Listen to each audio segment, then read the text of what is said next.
Sean and Joe, another episode ready to go. They're gonna talk about the good and the trash and anything in between. Cherishing make-believe, get ready for Halloween. It's the horror show. I know you missed those guys. Tune in and find out what's on their list tonight.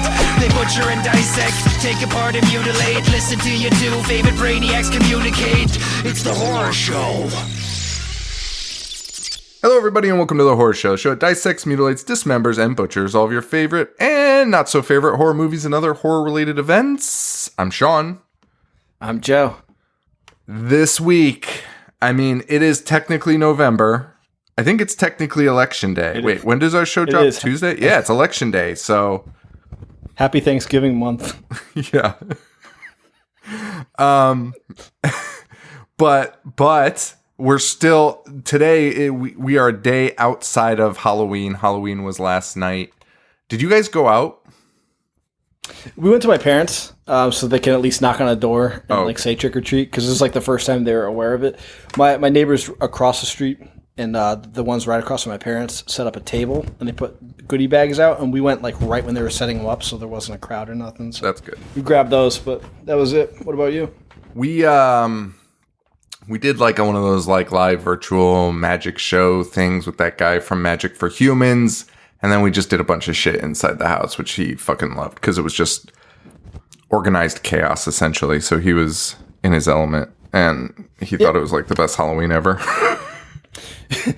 Yeah, my wife did. She put Halloween candy in like goodie bags and then hid them around the house like you would for Easter. Yeah. They did like an Easter hunt.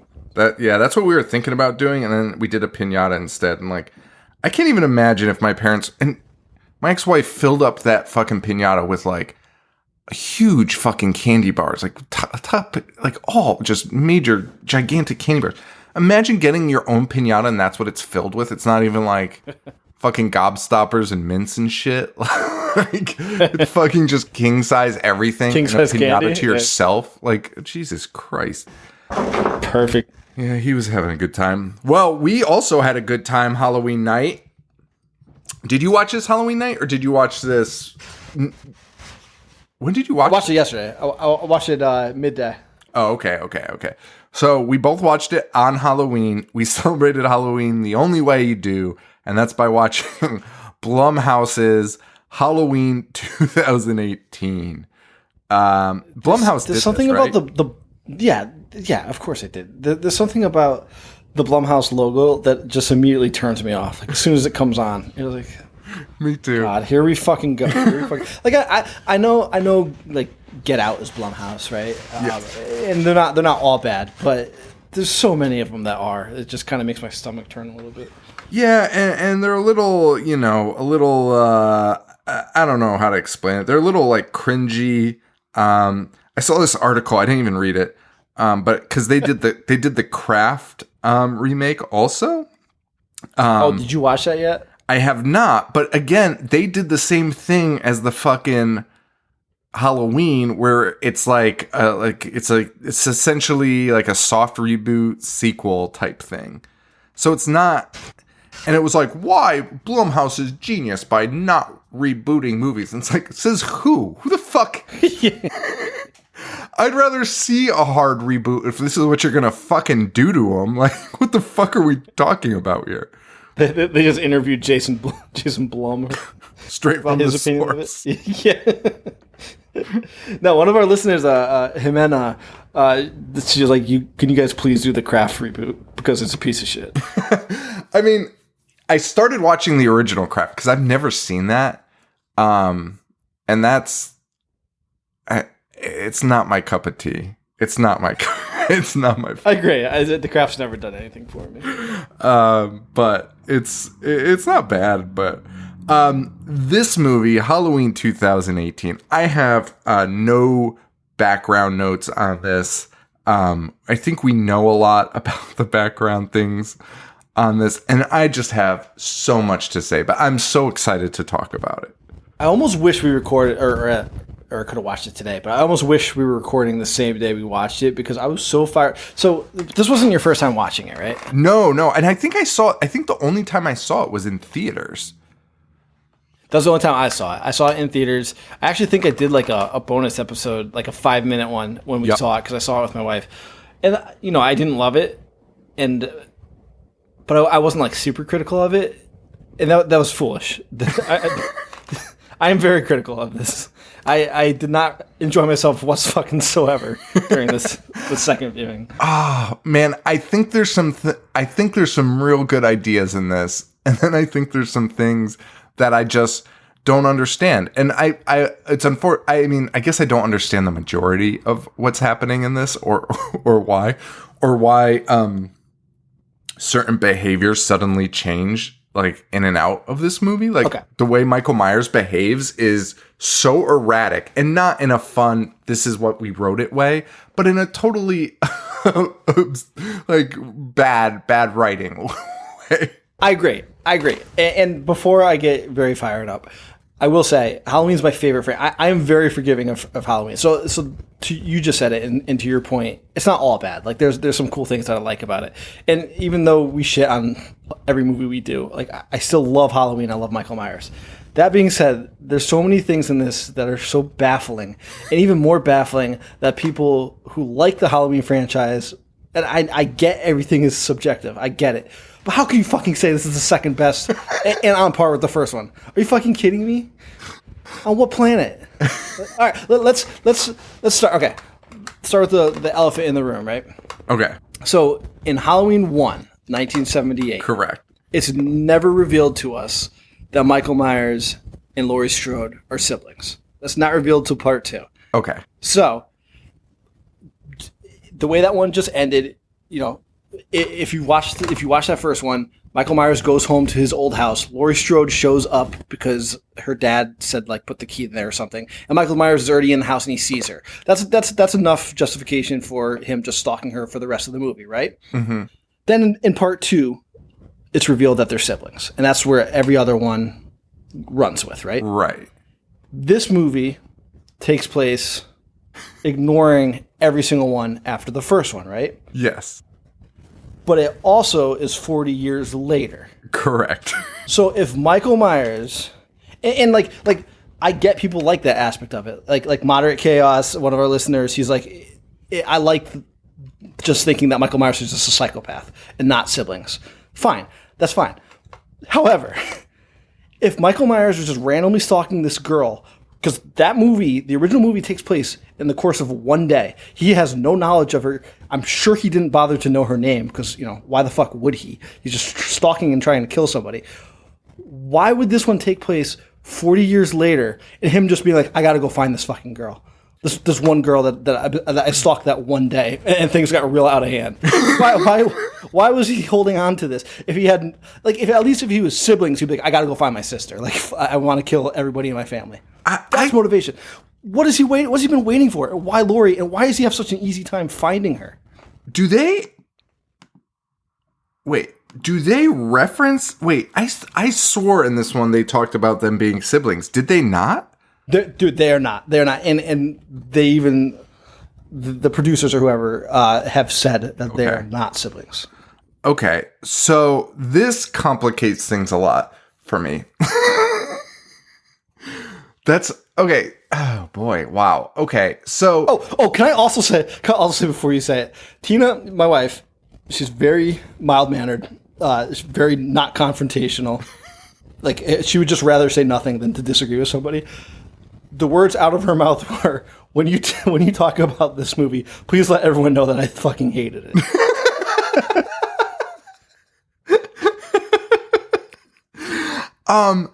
Okay, so I have to digest this for a little bit because I guess I was under the assumption, I always forget that the first one doesn't talk about them being siblings. So because the Rob Zombie one, they do, right? Yeah. Yeah. This is the only one stupid enough to be like, let's erase everything that everyone loves and give him even less of. When is it revealed in 2? Is it revealed in 2? It's revealed in 2. Yep. How is it revealed and when in that movie? That's such a random question. Okay, I'm sorry. So I guess my point is, because there's a scene in 2 that they recreate in this movie also, where Michael Myers walks by a baby. Did that happen in 2 also or no? Because he kills the lady with the sandwich, right?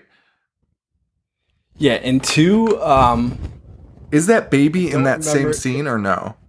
I don't remember if there's a baby there because I know he goes into the old lady's house and kills her. Right.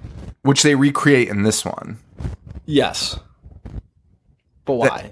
I don't know what. Yeah, I know. But I don't know if there's a baby. I guess so. One of the things I like about the Rob Zombie ones, in my opinion, is I like the sibling element. Although when I was trying to think about why Mike Myers would want to kill his baby sister after saving her, I couldn't really come up with an answer to that. Well, of course not.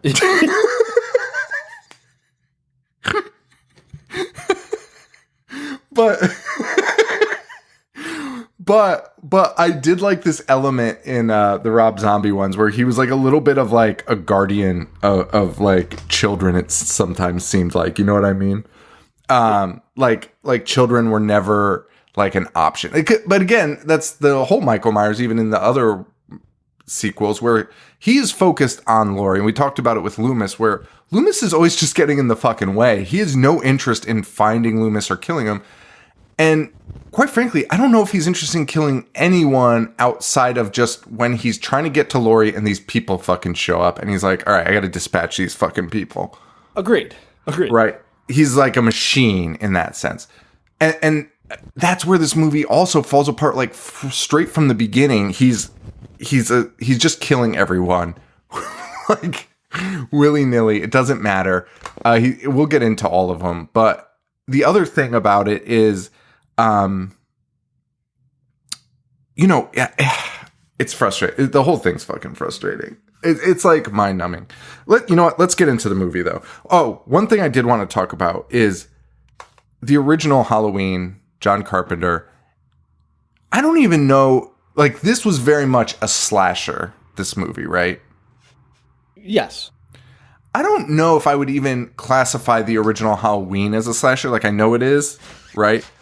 But there's something. Something more to it. 1978. Yeah. Agreed. There's something more to it by like calling him the Shape. They kind of separated him from like a human being or anything like that. There's just something there where it's not so much of a slasher as just this crazy story. And it's funny because they use the word the Shape in this, which is weird. They call him the Shape, but he's the most human version of Michael we've ever seen. Agreed.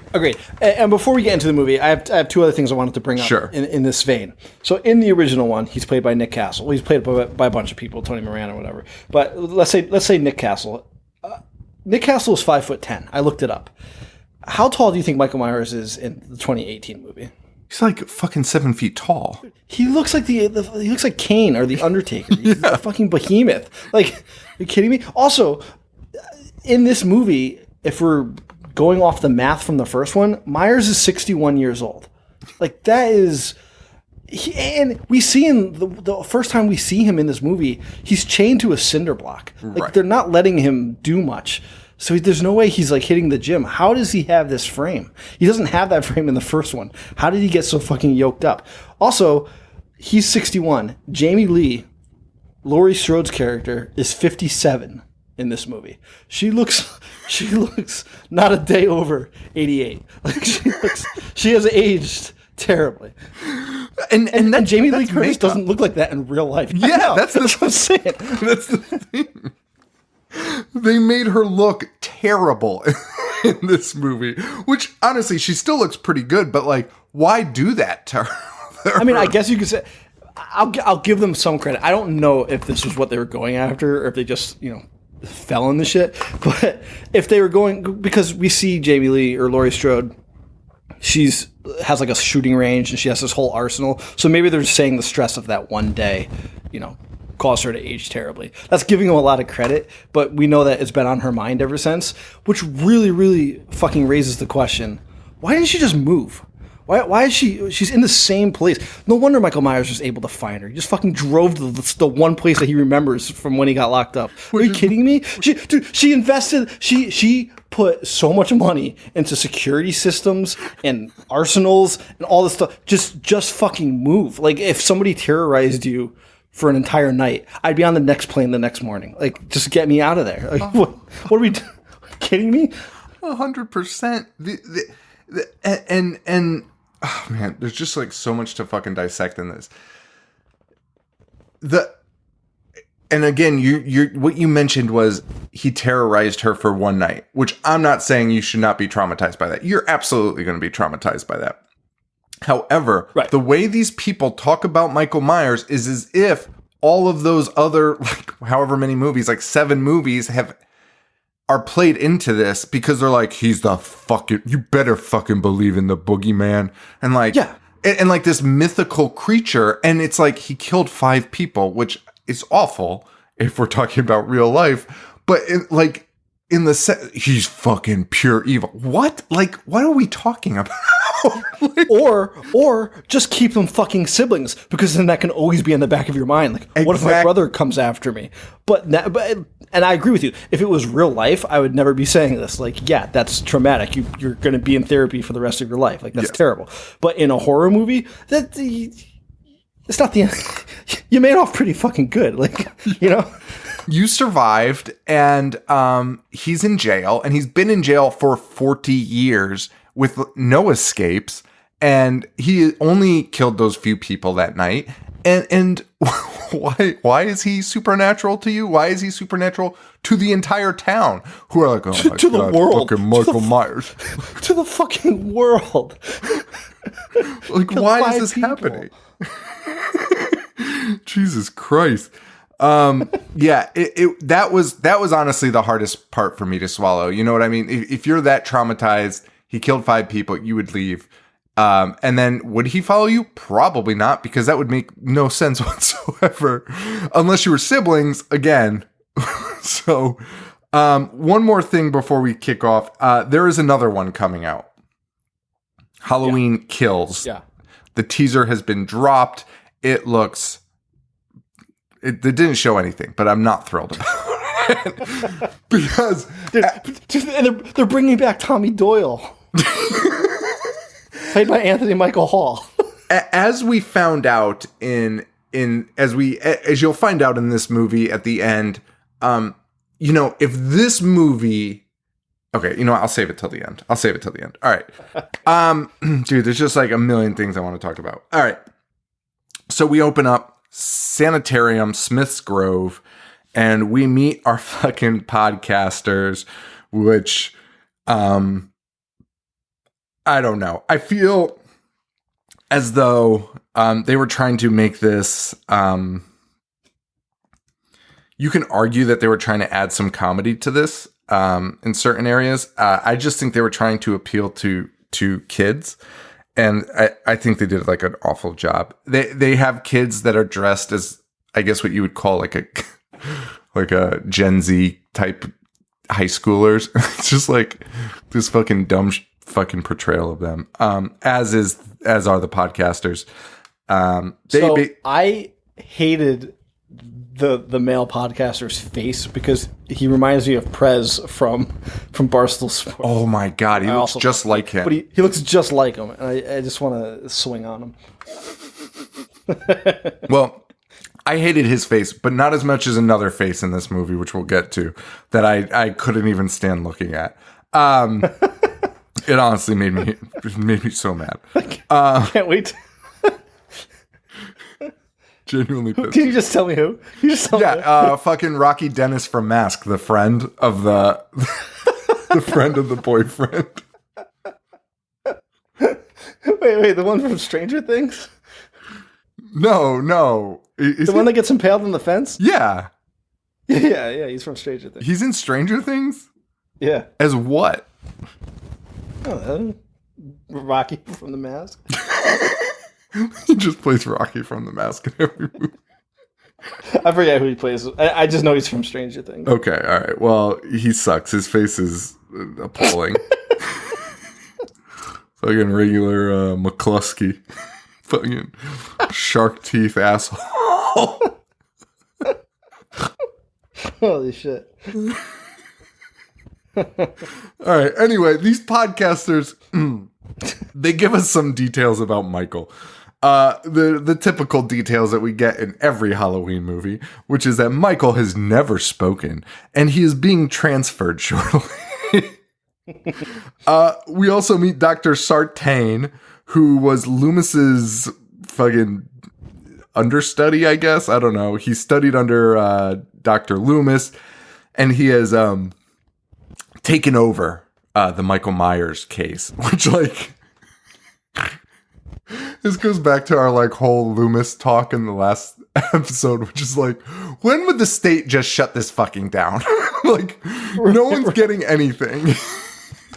What a waste of resources. They're already, like I already mentioned, they have him tied to a cinder block. Like, you don't need to go talk to him every day and not get anything out of it. It's just a waste of everybody's time. Fucking, like, you'd think Loomis died and they'd be like, oh, thank fucking God. Like, we don't, we don't have to fire him. And now we just don't need to hire anyone for Michael anymore. Michael can just fucking rot away in this prison. But then Sartain shows up and is like, I'll talk to the guy that won't talk back to me. The state's like, God damn it. Dr. Sartain says, Michael's been seen by over 50 psychologists, and they all have different opinions. How would that even be possible? Like, the guy won't speak. There's not many opinions you can build that off. Not much you could do. Yeah. He killed 5 people. He's fucking nuts, and he won't talk. And that's it. That's the opinion. Unless our theory of he just refuses to talk to Loomis, and since he knows Sartain is his understudy, he's just giving him the same treatment. But he's telling all the 50 of them all these different stories. That's fucking amazing. And he's probably just complaining to everyone, just like, they send these fucking assholes to talk to me. And then he finally thinks he's going to be interviewed by somebody like cool, and then the 2 idiot podcasters show up. Oh my God. And we already get the whole he's pure evil, which, if this is picking up after not picking up after 1, but the events ended after 1 for him. He's not, I don't understand. So, the events up to 1. He killed his sister as a young kid. Loomis has not talked to him for 20 years and just keeps saying how evil he is. He escapes and he goes and kills people. Probably at the behest of Loomis, just fucking driving him insane. But he's been so if we ignore all the other movies, he's been locked up for the past 40 years. So why do you have to keep saying that? Like, this guy is pure evil. Like, he's contained. You don't need to talk about him anymore. You could have even built up, like, even if you wanted to do the whole evil thing, be like, he killed like 20 people in prison in the last 40 years. You know what I mean? Like, he's killed cellmates, he's killed fucking guards. No one could get near the fucking guy. But instead, nope. Can't even feed him. Like he can't even. Right. Have to lower down food. Like Hannibal Lecter, nobody says that even about him, and they have to strap him up and like put something over his mouth when you go and talk to him. Michael is allowed to freely walk to the bus in normal shackles, which is insane because he literally breaks through a cop car. He's a notorious serial killer, and they put him on a bus with like low-grade mental patients. Oh my God, he literally breaks through the fucking metal grating of a police car. Fucking insane. All right, well, then we get to see our Michael on his weird chessboard playground thing. I hate this scene. I hate it. I hated it when I saw it first, and I hate it even more now. Well, it's because it's fucking insane and stupid. And why is he on a checkerboard? And why did the state of Illinois let these 2 dweeb true crime podcasters get a hold of his mask that he used? And what's the point?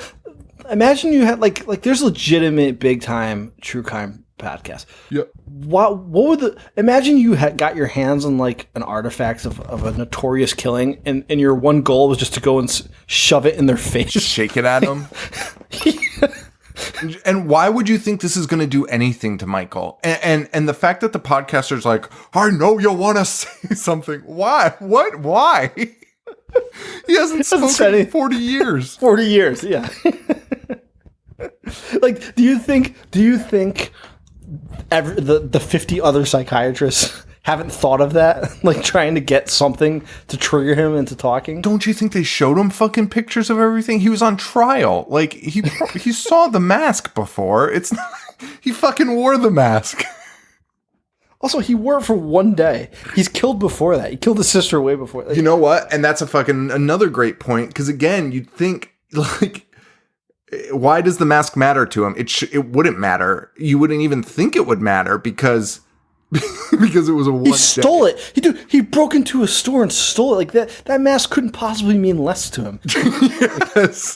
Yes, I agree completely. That's probably why he's ignoring. Dude, that's honestly why he's ignoring them. Like, is this fucking kid serious? And he brings Michael the mask, and which causes all the other patients to start acting wild and yelling, and there's dogs barking. Dude, one of the guys is yelling, "Figaro, Figaro." Is that supposed to be scary? It pissed me off so bad. Figaro.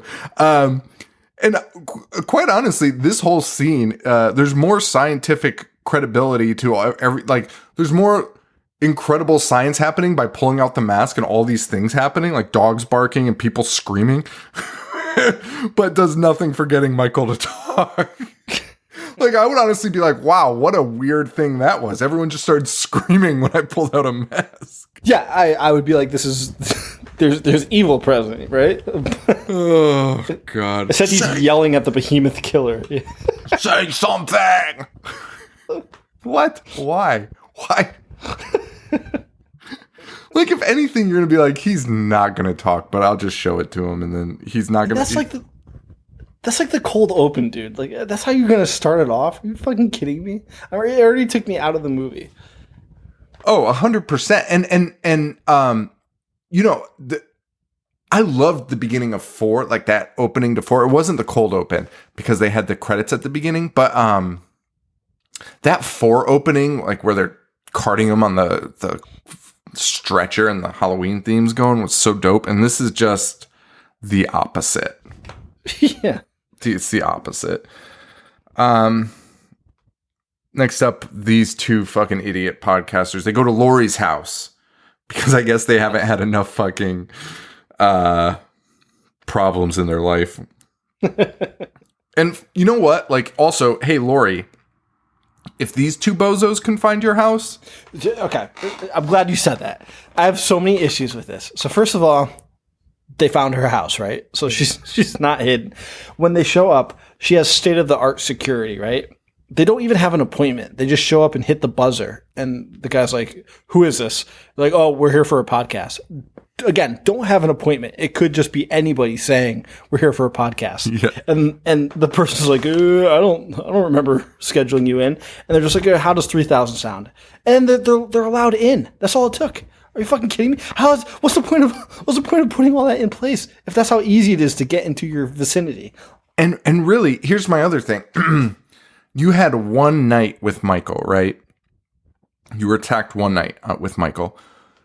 Why would you even think that you would need that level of security with him, right? He has not proven himself to be an undying beast. No. Dude, all that's happened at the end of the first one is he escaped. You know, Loomis shoots him and he falls off the balcony and he disappears. Right. Which they catch him then. But he's clearly caught because this is where the movie takes place and he's in prison. So there's nothing to fear. Like, you know, there's nothing to fear. He was apprehended successfully and went to fucking jail. Like, you would not think anything that he was even, you wouldn't even think he was that super strong or anything, really. I mean, I'm trying to think. I mean, he got stabbed in the eye and he got stabbed with the knife and shot 6 times. But I mean, he was apprehended. Okay, fair enough. According fair to enough. this movie. But like there's fucking there's fucking 50 Cent got shot in the face like 9 times. Like Billy Joe Shaver, R.I.P. He died this week. He shot a guy in the face, and that guy, that guy lived. Like, it wouldn't be that weird, if somebody was chasing you and he got shot 6 times, and then he got caught and lived. Like, you wouldn't be like, I mean, you'd be like, holy shit, that's terrifying. But I don't know. It's not unrealistic, I guess. No, it's not. And I agree with everything that you're saying. She had a traumatic experience. She put money into security to make sure it never happens again. And then she does absolutely nothing to make sure that never happens again. Imagine after people come in. Imagine after year 10, year 20, year 30, and you've dumped all that money into your house, and you're probably like, oh, fuck, I might have made a bad investment. Well, thankfully, in the town of Haddonfield, they love to transfer prisoners more than any prison system in the fucking world. Oh my God, Michael gets transferred like every other fucking week. So the podcasters show up to Lori's, and they're talking to her as if she's a fucking idiot. And quite honestly, they're talking to her. If this was a statement that podcasters are stupid, I would agree with them, and I'd say they did a pretty good fucking job, because a bang up job. Because the way they talk to her is so insane, and I feel like there's a lot to learn from the horrors you experience, dude. It has been 40 fucking years. Clearly, she's talked to the media because they know so much shit. She was on trial. She gave her fucking testimony, and like what are you two talking about? You're just prodding this woman who's been at peace for not at peace, she's been a mental patient, but who's just been isolated for 40 years, and you're like, oh, let's talk. There's a lot to learn from that. From what? One night? Like, what is there to learn? Like, she survived, thank God, but what the fuck are you two talking about? Right, and if there's not the sibling aspect, what can you imagine just interviewing somebody who was terrorized in like a random act of violence and just be like, I need to know more about what happened? She'd be like, no, I don't know. It's fucking a random act of violence. Like, this guy just showed up and tried to kill me. What else do you want me to possibly fucking say? It removes a ton of the depth from it. You know, it removes a ton of the depth if you don't go that route. And maybe you could have done it a different way where you didn't need to link them up as siblings and it would work. But it wasn't this way. It wasn't this fucking way. This way doesn't make sense. And the podcaster's like, I showed him the mask. Nothing. Yeah.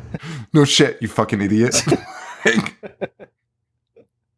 Also, he held it behind him. There's a good chance he never even knew he was holding it up. Other than why would he? You didn't look at him once. The podcaster didn't even think to like go around and show him to his face. I showed it to the back of his head and he didn't react, Lori. Man. And then this asshole tells Lori he needs to go talk to Mike. And he's like, yeah, it'll clear your head. Like, who the fuck are you, you dumb piece of shit? It honestly pissed me off. Yeah, like Loomis hasn't reached out and tried to do that, or like Sartain. Like, why the podcast? What are you qualified to speak on any of this for? And you know damn well Loomis and Sartain called fucking Lori every fucking day, being like, so, yeah, that's what the security's for. Oh my God. Loomis security. Like, please stop letting this guy come to my house, telling me it all began 25 years ago. Oh my God. Now we meet a new family. It's very clear who these people are related to. They try to kind of bury the lead, but it's very clear. We meet a girl, young lady, Allison, her dad, who has peanut butter on his penis, and the lovely Judy Greer, who I feel like they always cast as older than she is. But that's I guess a problem for another time. I love Judy Greer. I think she's great. Yeah, I did too. Is she good in this movie? I don't think it's her fault. Agreed. I just, yeah. She's got one scene. She's got one scene at the end that I fucking loved, but it doesn't make a ton of sense. That's fine. Please don't tell me it's the gun scene. I like it. I fucking like it. The gun scene? I like it. But I do have a problem where with she's that like, scene. Are you kidding me? She's like, I can't do it. And then Michael pokes his head out like, got you, bitch. I do like it. But it doesn't make sense for the rest of the movie. And here's what I would have done differently with Judy. What I would have done. So, okay, guys, Judy Greer is Laurie's daughter, Laurie Strode's daughter. Allison is her granddaughter. So we are 2 generations of Strodes now. And Laurie's daughter, I don't know her name, Judy Greer. Judy Greer is Karen. She does not like her mom. And we'll get into that, but the mom kind of, traumatized her a little bit, kept her kind of locked up in the house, trained her how to kill people. Normal, everyday childhood trauma. So she has a very strained relationship with Laurie. And it's very anti-gun, very conflict in a way, I guess. Does that make sense? And what I would have done differently is not wait till the very fucking end for her to finally be like, fuck you. Like, as soon as Laurie shows up, which we'll talk about later, to her house and is like, we gotta fucking go. Like, I wish Judy Greer right there was like, fuck, like training kicks back in. You know what I mean? Like, I wish that. Yeah, like she's ready. Yeah. Like she's ready to go. Like, that should have been it. That should have been the moment. And we see a Judy Greer switch right there, because then that builds to the end where that happens. Instead, she acts like a panicked lunatic the entire time until the end, and then all of a sudden gains composure and then is like claiming, oh, I've had composure this whole time, kind of thing. It doesn't make a ton of sense. It doesn't make a fucking ton of sense. Right. Because Laurie Strode prepared her for this moment her entire life, and that's why she doesn't get along with Laurie, because she's like, why she didn't think she'd ever need this, and then turns out she does. And I would have liked that gun scene a lot more had she kind of already showed that she was poised and then faked the fear to lure Michael out, which I don't know why that would lure Michael out. But then again, I don't understand why Michael does anything he's doing in this. Michael slow walks. Everything we know about Michael, he doesn't give a shit. Like, he's not going to pop out of closets or anything, right? He slow walks and kills you. Yes. Why would he just pop out and be like, giving an open target? Why would he be listening to her? He's just waiting for her to be like, I can't shoot him.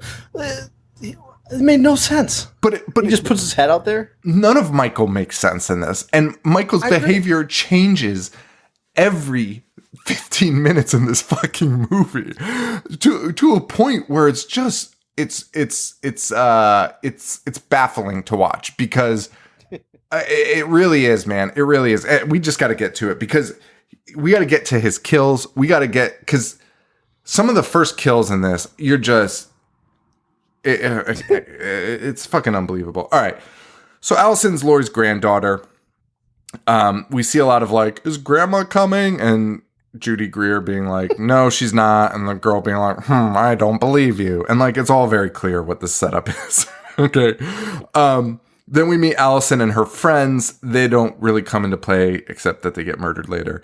And they argue about Michael not being that bad, which is like the most Gen Z thing of all time. And the kid being like, well, I don't know, man. Michael, it's only 5 people. I'm not saying he's not bad, but like, there's worse guys. Which is essentially what we've been saying this whole time. It's true. It's true. It's true. But but we also said, like, if this was real life, like, we wouldn't be saying that. We wouldn't be like, oh my God. But, I mean, that kid does have a point too. If like, cause everyone in this town for some reason is like, oh God, Michael Myers. But although, you know what? I mean, there was some shit in our town growing up. Like, you say those guys' names and you're going to get like a weird reaction too. You know what I mean? Sure. Like, yeah. But again, like, this dude's been in prison for 40 years and is 61 years old. So the threat is not really there. You would assume. Fucking grandpa. And then he blows up a pumpkin. That has nothing. Then we meet Rocky Dennis from Mask, who plays the most annoying kid in high school that we all knew. We all knew a kid like this. because Allison and her boyfriend are talking, and then this kid, fucking Rocky Dennis, shows up and he starts kissing both of them. And was like, I love you guys so much. I was like, oh man, like, fucking, God, I hate you. And then Lori shows up to her school. Dude, Lori's standing outside like Michael stands outside in the first one. Fucking creep. And far more ghastly. Right. Honestly, that would honestly scare me if I was like in class and I looked out the window and my grandmother was just standing, like knowing exactly what room I was in at that very time and just staring in that direction. Your grandma who like just keeps an arsenal of assault rifles and doesn't speak to anyone finally leaves her home just to stand outside your fucking window. I'm not leaving the school. I'm calling the fucking police. Yeah, agreed. But Laura, she's just there to chat. And they do have a nice talk until the granddaughter, Allison, all of a sudden is like, yeah, wow, you're a real idiot, and say goodbye to Michael and get over it. And Lori's like, okay, bye. Like, that's their fucking exchange. And it's just like, holy shit. No wonder Lori doesn't fucking come out. Why would she come to dinner with these people? Like Lori is nuts in this movie, right? She's a little bonkers, but you know, we don't. No one treats nutsos like that. I don't know. Get over it. Get over it. So what? You were almost murdered. All your friends were killed in front of you. Now, the one thing I will say is Lori does have a little bit of a right to be panicked because she's aware that they're transferring Michael. Agreed. So, but again, not really, because really... Oh, no, Michael has made a prison break. Because that was the result of the first one. Okay, so you can be panicked there. But again, like... In Halloween 6... That is a good point, yes. In Halloween 6, you know, you have a real reason to be panicked if he's being transferred, because literally every transfer leads with a bus crash and Michael killing like 35 people. But Right. That's why, again, eliminating those, it takes the edge off. But it does. But you are right. Like if somebody, you know, tried to kill you and then you've been paranoid your whole life and you hear the name again because the news was probably like, oh, this person's being transferred. Right. Sure. It'll trigger some. Why would that even be on the news? Why would that even be on the news? It wouldn't. Nobody's ever announced that. Oh my God. We get a little montage of the podcasters listening to fucking Loomis. So we don't avoid Loomis. We still get some Loomis in here. And he's like, we must terminate Michael. Smartest thing fucking Loomis ever said. You know, I honestly, I kind of like this. So John Carpenter like wrote a Loomis backstory and like Loomis had a family and stuff. And Donald Pleasance was like, no, eliminate all of that and just make him just equally as batshit as Michael Myers and like as equally as mysterious as him. And that's what they rolled with. And that was all Donald Pleasance doing. Like he legitimately said he wanted Loomis to be as crazy as Michael was. Really? Yeah. That's cool. I like that. I mean, and that's what we got. That's what we fucking got for 5 movies. So cool. Thanks, Donald Pleasance. And Loomis is like, we must terminate Michael. And while this is happening, we see Michael being moved and like random cuts to Lori holding guns and ripping nips in the car. It's very, very dramatic. And then we get this weird scene at dinner where they finally... Which, you know, the mom, it was clear that the mom was lying about inviting grandma places, but then I guess she really did invite grandma to dinner. I don't know. Because Lori shows up drunk and then just starts crying, saying that she saw him. She saw the shape. And then she leaves because everyone's like, Lori, cut the shit. Stop. Honestly, rightfully so at this time, because Michael hasn't escaped yet. She didn't see the shape. She's just fucking drunk and ruining dinner. Please go. Olive Garden. The only person I do have an issue with is the boyfriend looking at her like, holy fucking shit. Whoa. Yeah, dude, relax. And then even Judy Greer talks to the daughter and is like, I'm glad you got to see that. I never told you how I spent my childhood. What? I feel like you should probably mention that at some point. Your daughter's like 18 years old. What the fuck are you waiting for? Fuck. Then we get a new montage of how Lori brought up her child, and there's guns and traps. It looks pretty great. But then the DCF took the kid. So at 12, when she was giving the 4-year-old a gun and telling her to kill Michael Myers, the DCF was fine with it. But when she was old enough to actually take a pistol permit class, they decided, hey. That's a great point. This is fucking nuts. What are you doing? Honestly, very realistic, dude. As a former educator, that is how DCF operates. Dude, I was about to say that too. Holy shit! My ex is a school psychologist, and you can't get DCF to do shit except the fucking most bizarre case, the most normal things of all time. And the kids will be like, no, everything's fine. They're like, no, we gotta trust me. We gotta rip you away from your family right now. This is the last fucking straw. They fed you fucking pasta 2 nights in a row. The fuck? Sick fucks. Oh, boy. Well, we cut to a grandpa and a kid. Well, it's not a grandpa. It looks like a fucking grandpa, but it's this kid's dad. He is so fucking old, dude. When he called him dad, I was honestly floored. What? I wrote grandpa because of course you would write grandpa. And then he's like, dad. I was like, what the fuck is happening? The kid's like 12 and this man's at least 75. Yeah. Also, the kid sounds like he's been smoking for fucking 20 years. So maybe he is 40. He just has the Andy Milonakis syndrome. Yeah. Because he's like, hey, dad. Hey, dad, I love dancing. And I hate hunting. And the dad's like, blah, blah, blah. And I again, it was this weird, I just felt so this weird, haha, get it, Gen Z. Do you know what I mean? I do. And it was kids dance so now. Unnecessary.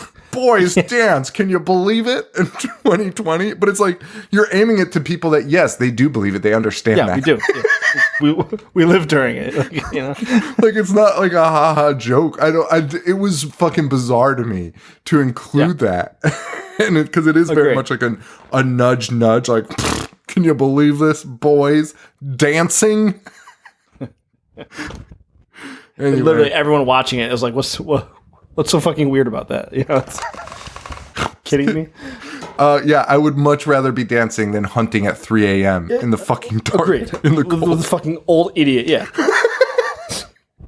My 75-year-old dad. Dude, my dad's 66 and I hate doing things with him. Imagine being 12 and your fucking 75-year-old dad's trying to take you hunting. Well, they don't get to go hunting because they see a bunch of people in white and a crashed bus. I do like this scene because they kind of avoided the trope of we didn't have to sit through the whole bus thing. Hey, you in the back, sit down. What are you doing? That bullshit. We don't have to deal with that. Yeah. And I mean, it's how Loomis is, or not Loomis is introduced, but when we see Loomis in the first one, he's going to get Michael, and that's what we see. We see people wandering around, and they're like, what the fuck happened? Yeah. So it was a nice little homage. I didn't mind it. There's a bunch of homages in this. Some of them good, some of them unnecessary if you just included the second movie, and it would have made everything better. But Agreed. Hey, who am I to say? So the dad goes out. The dad's like, wait here. He goes out with his gun. Then the kid goes out with his gun because dad's not showing up. He finds a bloody cop who's covered in blood, and he's like, run. Dude, I'm out of there. I'm gone. Fucking forget it. Say no more. Dad's in the twilight of his years, anyways. Like that'd be the first thing on my mind. My dad's 75 years old. Like he lived a good life. I'm fucking booking it. I'm 12. Like, and, 'cause quite honestly, if you're 75 and you're seeing this and you're not like your radars aren't going off to like get the fuck out of there, that's on you, man. Like you've seen some shit. You know, you have an understanding that something bad is happening. You should probably just get the fuck out of there. Right. He does not have that though. The kid, though, also doesn't have that because then after seeing a cop who's like, Ron, fucking covered in blood, he's like, I'm going to go check out this bus where I hear weird noises. And he goes on the bus and ends up shooting Dr. Sartan or whatever the fuck his name is.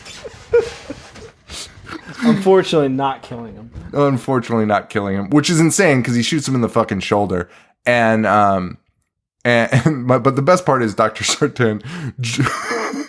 This is the least. If somebody's coming into the bus with a gun, here's how you don't approach them: jump out from behind a seat and scream, "Don't shoot!" Like really fucking. Dude, just stay where you are and be like, "Help me!" And somebody will walk towards you. You know, jumps out, fucking jump scares a kid. It's fucking insane. And like obviously he knows he has a gun because he screams, "Don't shoot." Just stay behind the chair and be like, "Hey, I'm behind the chair. I'm handcuffed. Please, I'm not a threat. I'm going to stand up slowly. Do not shoot me." Yeah. I wish he just jumped out and was like, "Boogie, boogie, boo." Like, might as well have. And then knowing what we know about Sartan after, like that would have fit his character so perfect. Oh man. The kid goes back to his car though, and Michael kills him. Michael. Okay, wait. He goes into his car. He gets into the driver's seat. He's about to start the car. I have serious umbrage with this. This is where the majority of my problems start. Why would anyone, Michael Myers, you, me, anyone that's escaping from their constraints, their prison lockdown, why would he get into the backseat of a car and just fucking sit there while the keys were left in it and just sit there in hopes that the person that drives it comes back in so they can kill them and then drive away? It's the fucking most asinine thing I've ever seen or ever heard of in any movie. Does that make any sense to you? This is one of the dumbest scenes. And for everything you said, it makes no fucking sense whatsoever. Waiting in the backseat. Meanwhile, everyone outside is like, "Run for your life." Like, odds are the kid's gonna fucking run. It's the only thing that makes fucking sense. And to wait. And by the way, in every other Michael movie we've seen him in, he drives a fucking car. And I mean, obviously he drives the car in this one too. He would just be fucking gone. You know what I mean? He does it. Dude, he does it in the first one. So you couldn't even eliminate that part. No. The first one, he doesn't even kill the first one. It's Loomis and the woman nurse that he steals the car from. He doesn't even kill them. He just steals the car and drives away. Because it's a waste of his fucking time. Yeah, exactly. Dude, so if killing them is a waste of time, how much of a waste of time is it to just sit in the back seat and hope that somebody comes in the front? Never heard anything so stupid. And here's the thing, I think that they were trying to set this up as like, because like you don't see a lot of kid deaths, right? So I think they were trying to set this up as like, look how brutal we're gonna make this movie, right? But the thing is, the rest of the movie, he never even goes after children, and he has opportunities to murder children and doesn't. And but not only does he have opportunities to murder children, he could have snapped Laurie Strode's neck at least 6 different times and chose not to. Like he had Laurie in her clutches and doesn't even do a fucking thing about it. Imagine being Laurie in training for 40 years and then leaning your ear up against a door to the outside where you know Michael is. You literally have a security system with cameras all over your house, and you're like, "Oh, let me put my ear up to the door, see if I can hear him." And you have a bunker, which we see you go to here, like an escape room or a panic room, whatever you call it. Shit pisses me off. But like, if you're gonna go with like Michael will kill anybody for fun, which is what this is, right? Like, you can't tell me anything different, or else it doesn't make any sense. The point is, okay, maybe Michael kills for fun, which, again, doesn't really make a ton of sense to the first movie. But if you're going to go with that, well, why wouldn't he have killed the baby? Why wouldn't he have killed, like, many of the people he passes in this? He walks up to two kids on the street. Yes, it was trick-or-treating. Yep. Could have just walked by and slashed, like, like left a trail of carnage. Yep. So we're an hour into this episode, and we are about 5 minutes into the fucking movie. What'd you think of the length of this movie, by the way? I mean, I didn't enjoy the movie, so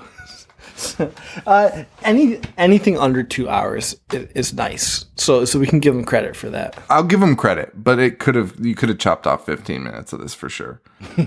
There's just like a lot. It's whatever. Anyway, so Michael's now on the loose. He's killed a kid. Doesn't make a ton of sense. And this is the start of them ramping up Michael's brutality. And not really making much sense. Whatever happens, everything that happens moving forward is kind of mind-boggling. One funny thing in this is whenever the cops show up, these are the calmest police I've ever seen. And this is in Little Haddonfield. You know what I mean? And every time the cops show up, dude, they find this murder scene of the bus. And they're like, all right, we got an officer down. Got some bodies here. What the fuck? And it happens later, too. They find a guy whose head was smashed. Like a grape. And the cop's like, oh, we got a dead body over here. Like, you would be throwing up. You would... Fucking carnage. Oh, we just got a man dead. Don't know the cause of death. Could be anything, really. Looks like a fucking anvil fell on him. And I know we're going to talk about this scene, but why would you assume like that person got run over or something? Why would you assume it was somebody's foot? Like why would you assume Myers was behind that? Also, you wouldn't assume it's a foot because when Michael can't get to the basement where these people are hiding, and if he could crush a skull with one step, he could easily put his fucking foot through some wood boards. Like, just stomp his way into the basement. It's so stupid.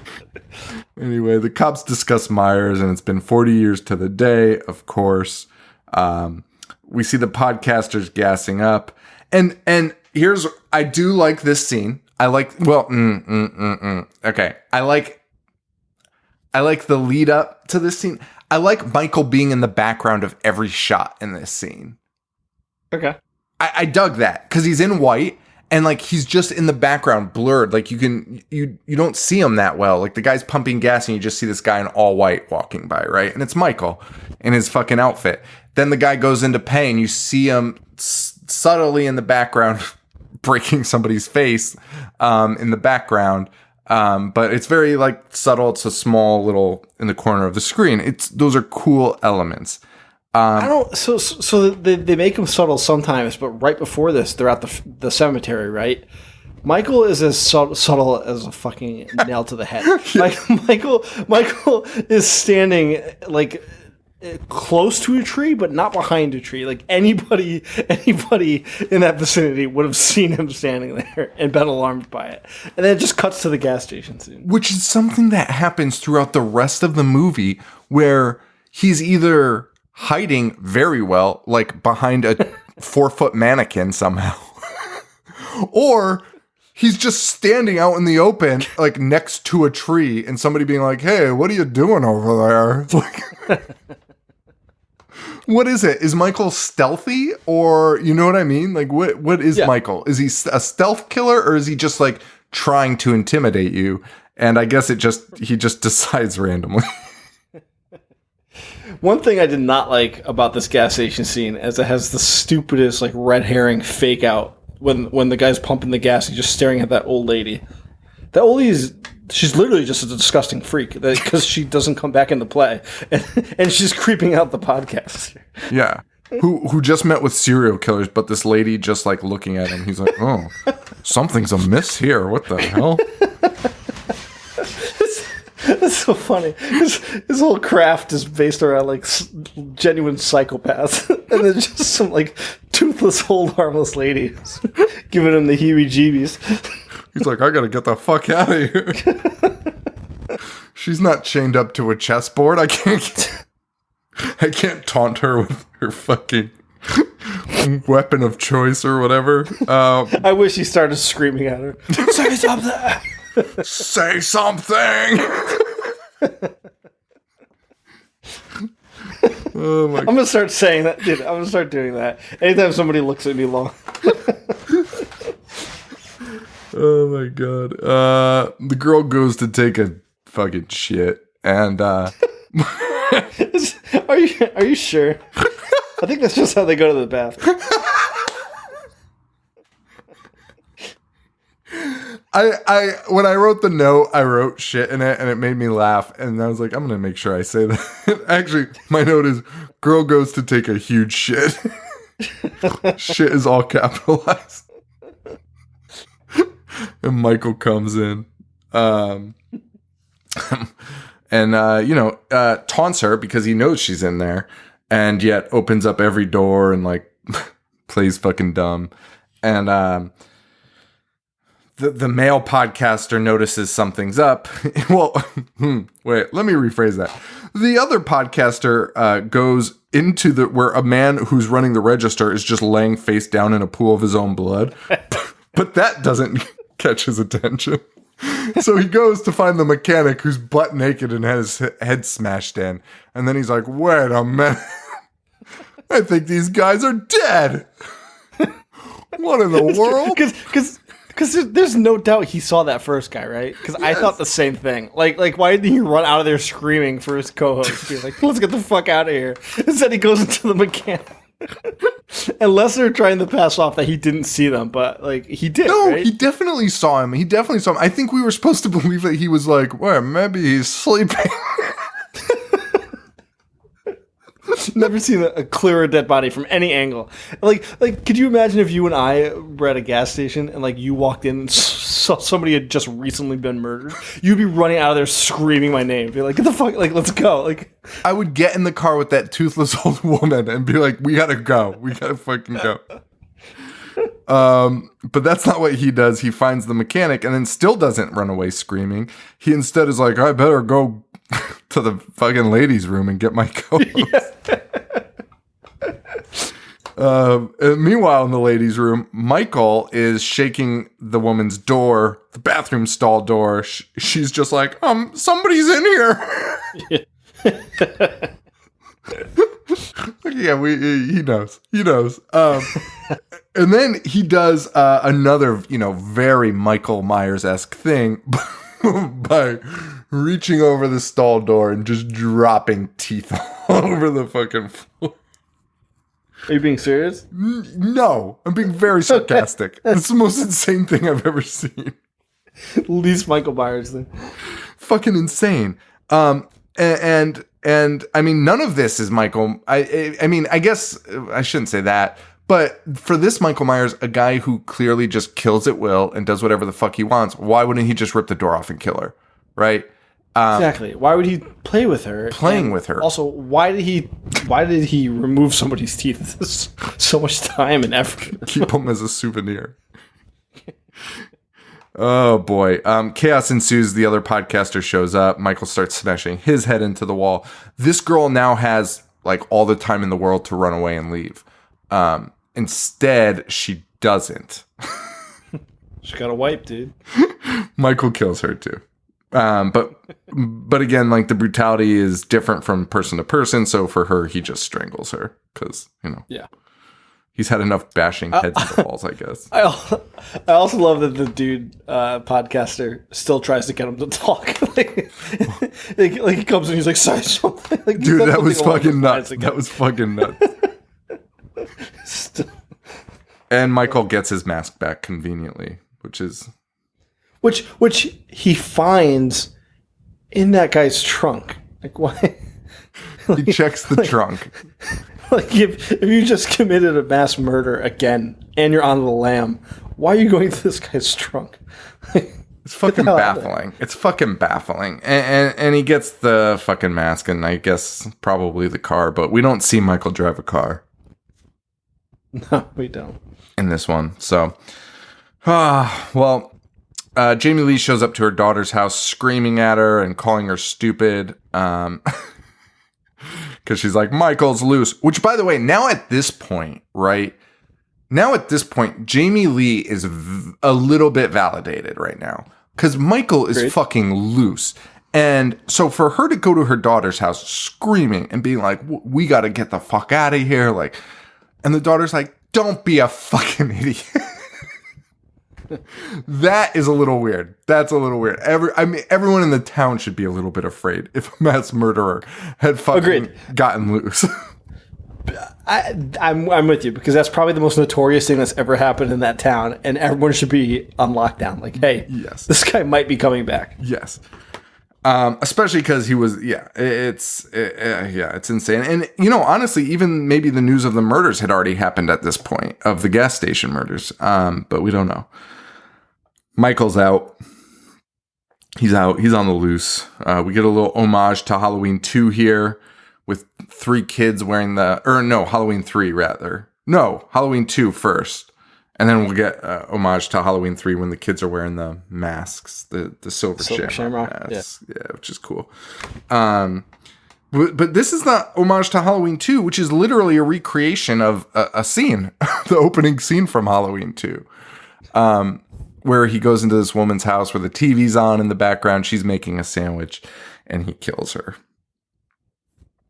I think he ignores the baby in that second one too.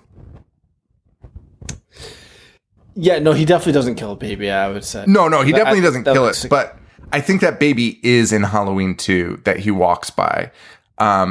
If it's not, that's fine. But I think it's in there. But for this Halloween, I probably would have omitted it because Michael appears to kill whoever the fuck is around in the vicinity just for fun. So why wouldn't he have killed the fucking baby? You know what I mean? Like, by letting him kill that kid... I agree. I'm glad he didn't. Like, that would piss me off. Oh, but me too. What's the point? Like, you're 100% right. Like, what's the point of setting him up, being like, oh, he's ruthless, like nobody's safe, and then just having him be like, sleep well, little guy. Yeah. Walk on to the next house. By allowing him to kill that kid as his first fucking kill, you open up this, like, why would he let anyone live?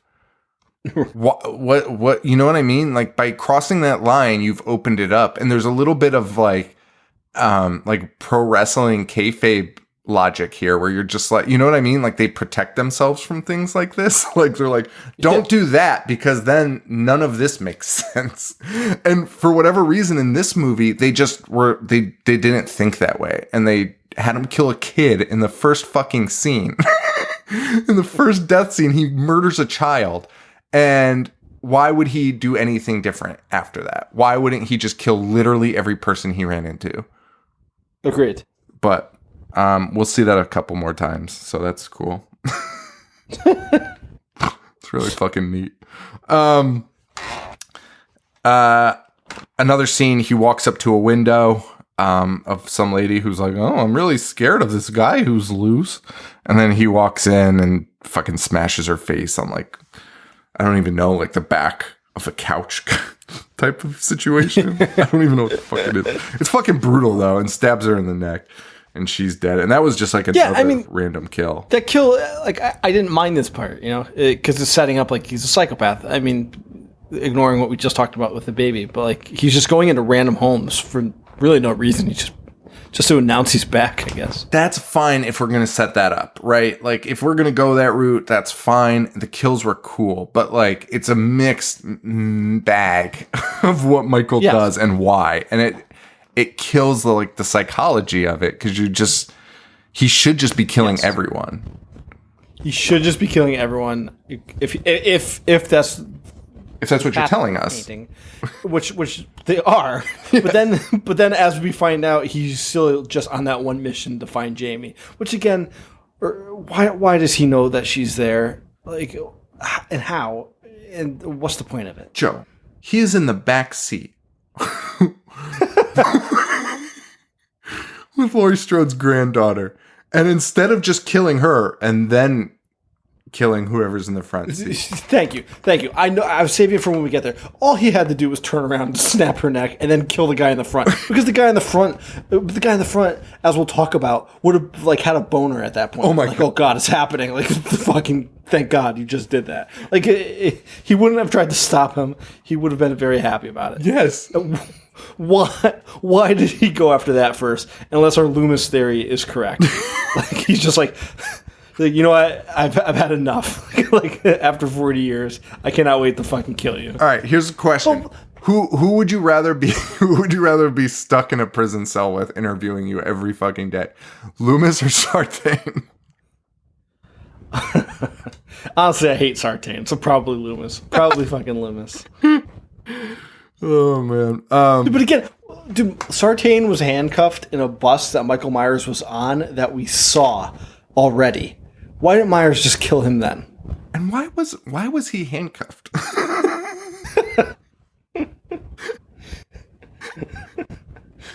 Wait, maybe he was he's not a handcuffed, doctor. right? Maybe he's not a doctor. Maybe he's a fucking patient. I like it. Yeah, unfortunately, that's ruined because it's ruined because he interviewed the podcasters. So, yeah, you're right. Had they left that out, we could have left that open to interpretation, which I would have been like actually cool with. It's another psychopath. Man. Yeah. So we got a few dead bodies at this point. Here's my note where I was like, why does he want to kill Laurie? I kind of like started really dwelling on all the movies, the original, the zombie movies. And I was like, why does he want to kill Laurie? But I guess the answer was varied.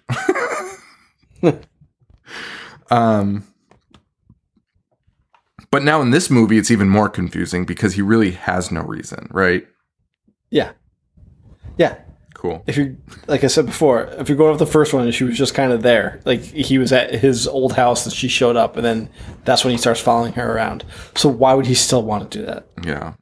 We meet Vicky, Allison's friend, who's a babysitter, and the cutest, funniest kid of all time, and genuinely the best part of the movie.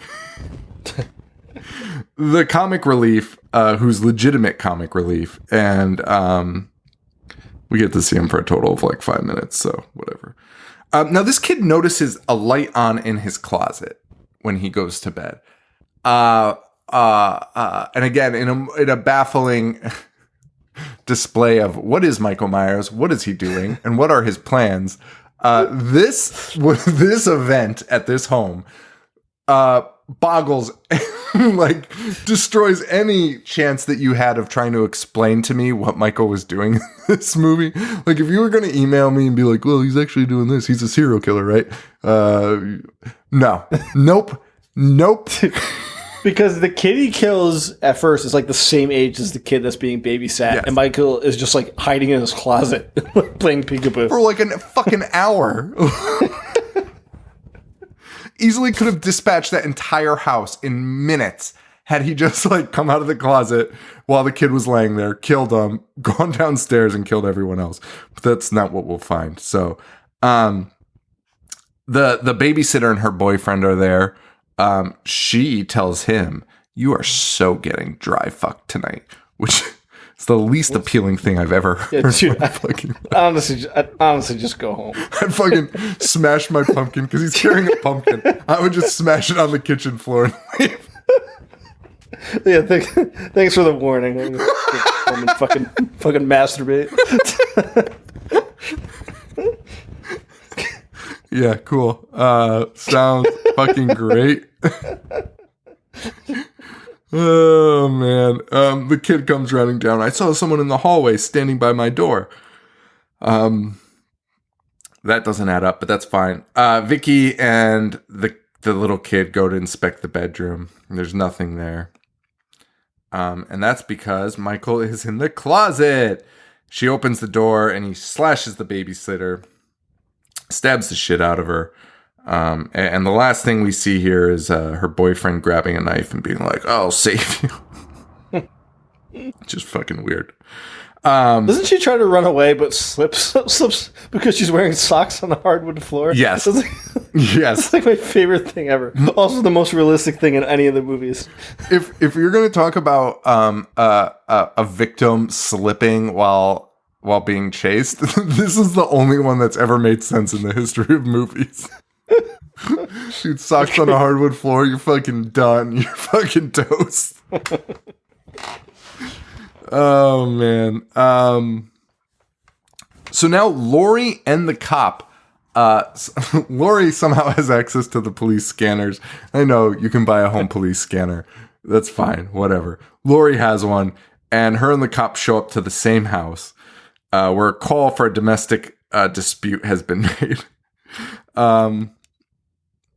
And is this a little homage to Halloween 1, maybe? A little bit? The girl being covered in a ghost sheet? I would say so. Yeah, that's cool. Also, why did Michael do that?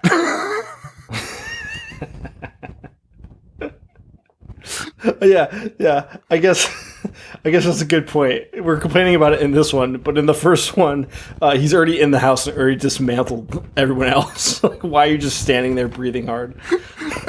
Wait, no, but in the first one, that costume's already made, right? Like the other guy's wearing it.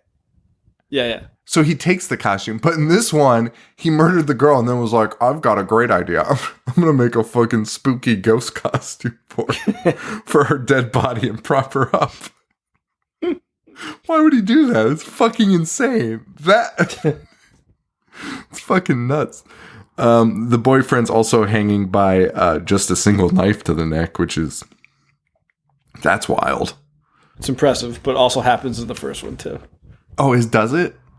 You remember he lifts the boyfriend up and just stabs him? Yeah. He's just hanging there. So that is that's a full homage to the first one. Homage, yeah. Is it homage or homage? Who cares? All right, I think it's like tomato. Which, have you ever heard somebody say tomato? Never. Okay. I would honestly correct them. Dude, that's a great point. That's a great point. People say that tomato, like you could say it either way. Like I would be like, why are you talking like that? If someone said tomato. A fucking idiot would say it like. I feel like Paul would call it a tomato. Oh man. Well, Lori sees Michael hanging out around the house. Fucking shoots him and hits him. She does hit him. But he's gone. He's gone after that. Oh, boy. I love right before she shoots him, she's just pointing a gun. She's just a civilian. She's not law enforcement. She's just pointing a gun at trick-or-treaters. She's running around a neighborhood, which quite frankly should have been shut down, but whatever. Running around with a gun in a residential neighborhood. But well, after that, they have a little huddle. And the doctor shows up and he's like, "Oh my God, Laurie, she's drowning." And he tells the cops, he's like, "Hey, just so you know, Michael's state property. He can't be hurt." You fucking kidding me? What the what kind of fucking logic is that? That's the most insane fucking logic I've ever heard. But Lori shows up to her daughter's house. This is the scene where she's like, "It's not safe here." The daughter freaks out. The husband freaks out. They're like, "Oh my God, where's Allison?" No idea. She's MIA because at the dance, her boyfriend threw her phone into a pot of chili or something. It was like punch. It's definitely not chili. Imagine serving chili at a high school dance. Fucking stinking there. Everyone just shitting their pants. I don't know why that idea tickles me so much. Dude, if I were a principal of a school, I would 100% try to just fuck with it a little bit. We're serving a giant batch of chili tonight for the fucking dance. It would be so full. It would be such heavy dancing. A little bloated, sweating.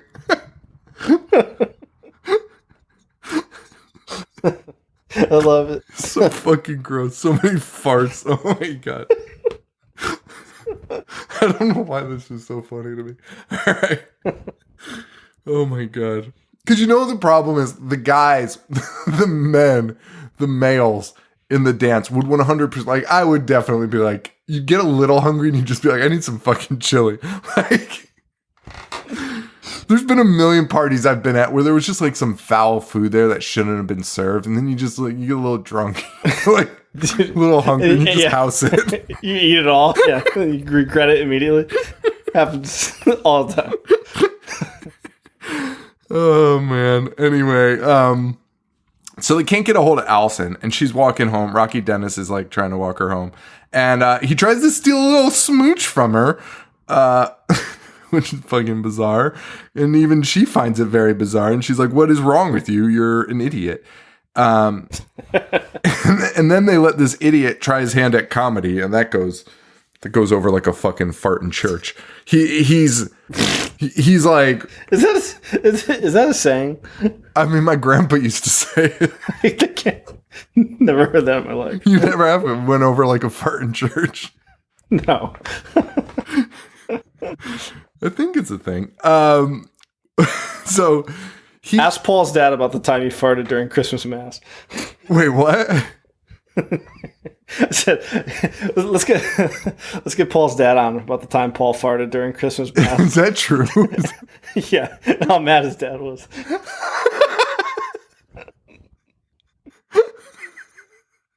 So it was audible? No, dude. It was the smell.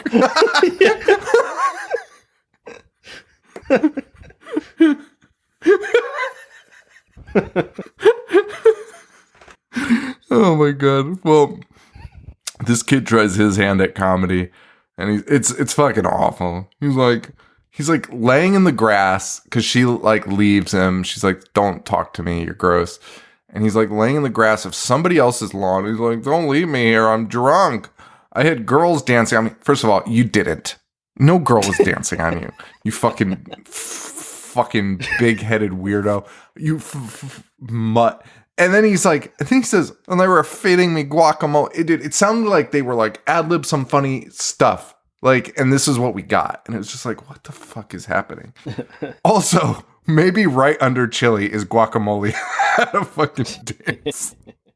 Agreed.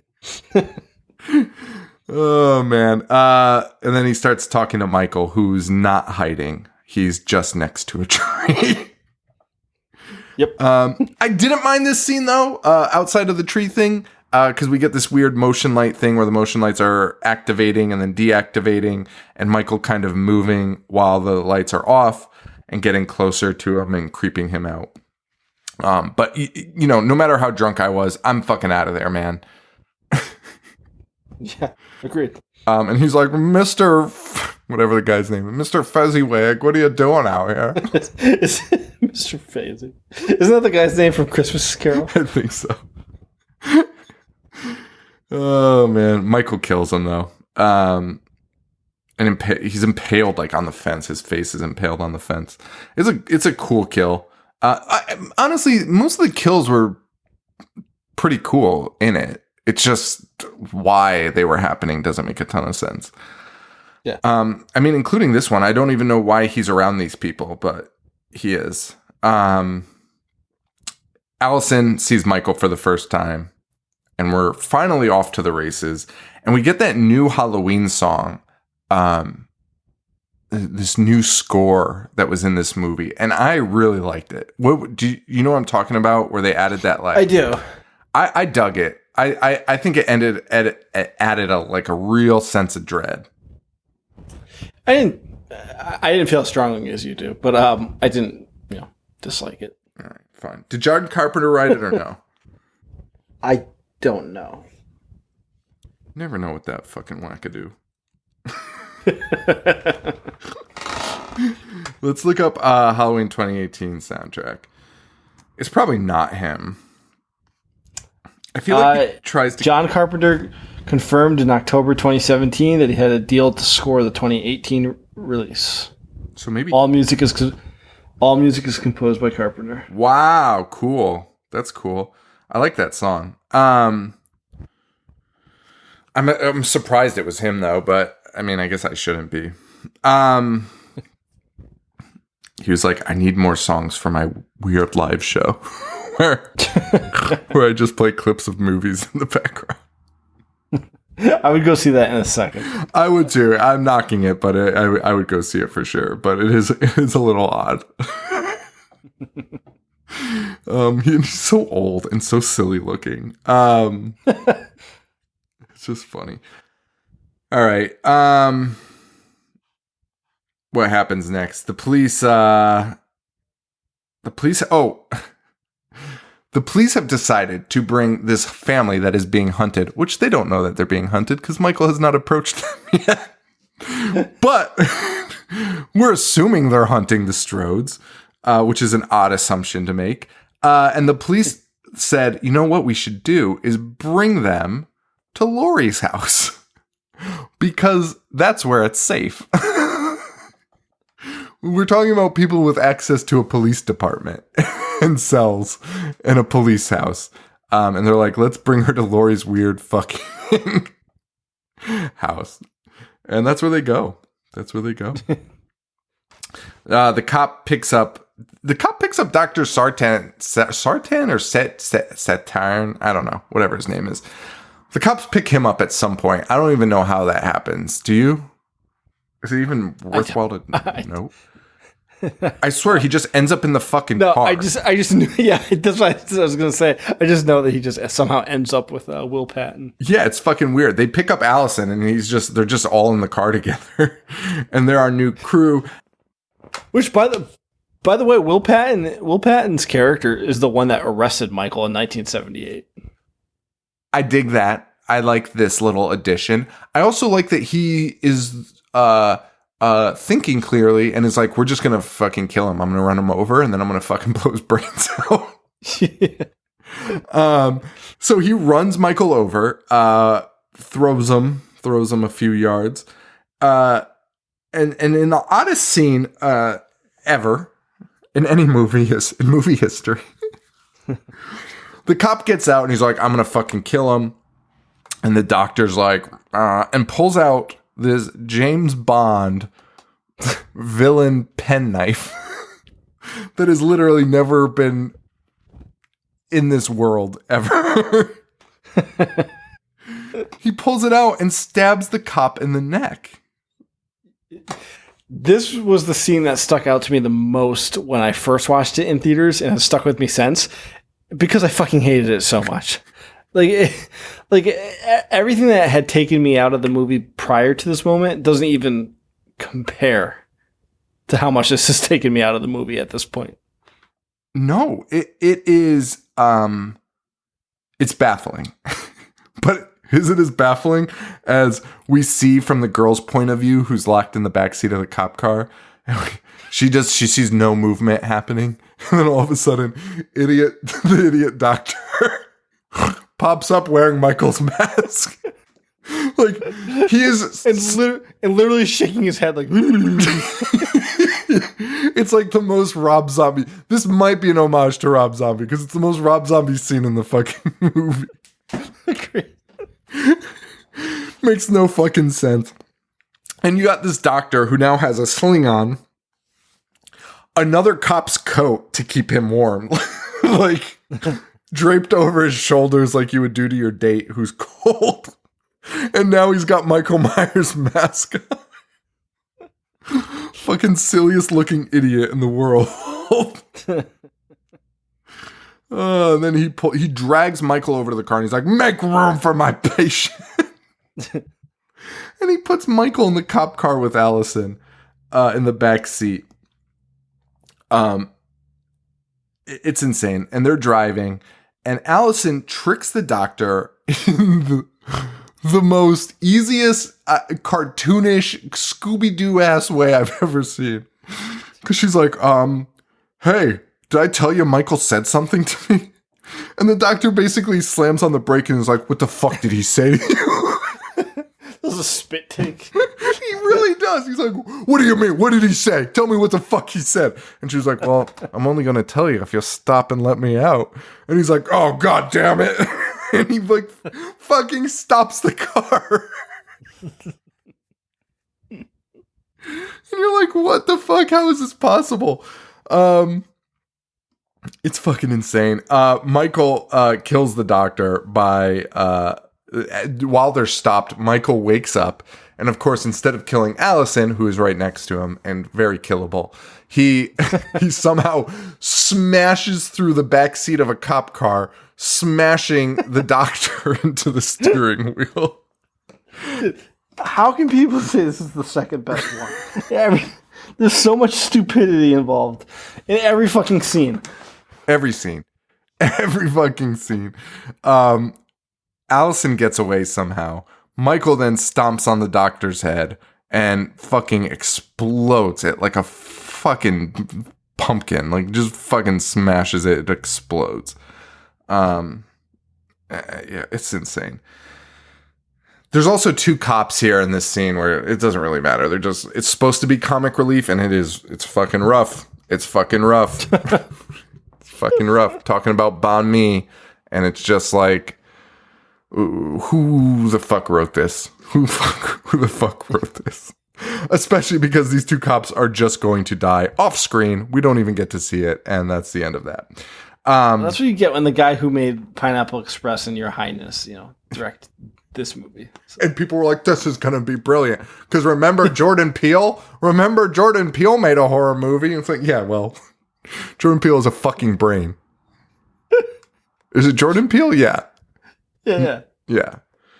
Yeah, this guy made The Sitter, Classic Jonah Hill babysitter flick.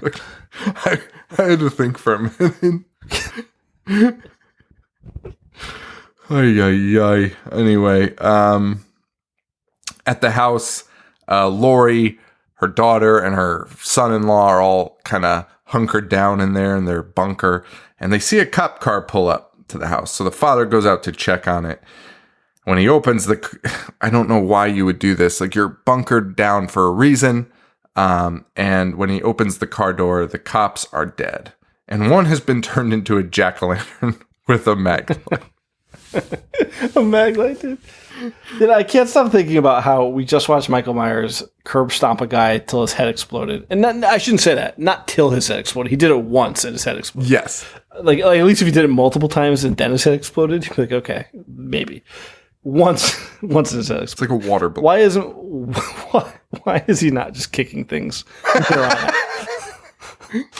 He's basically a superhero. Like, like if he were a Marvel character from like the 60s, he'd probably be called like Leadfoot or something. Well, Michael kills the dad too here, which no one gives a shit about because that guy was so fucking irritating.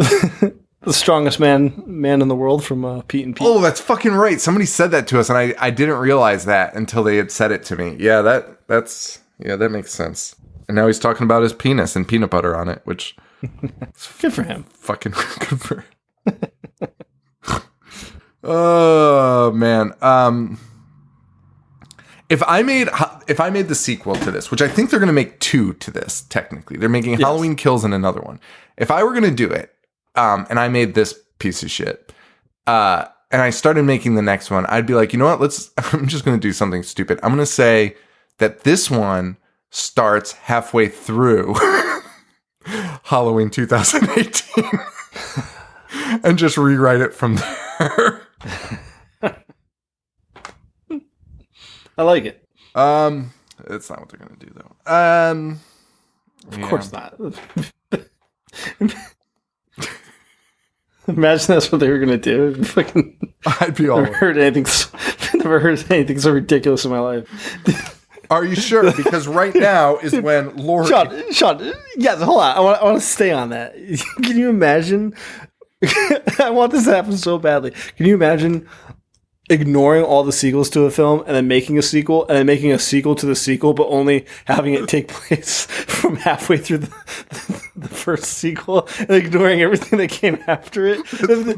That's so chaotic. I can't even. All the rules are just thrown out. That's what, you might as well at this point. Who the fuck? I agree, dude. I agree. Like, yeah, this sequel is only.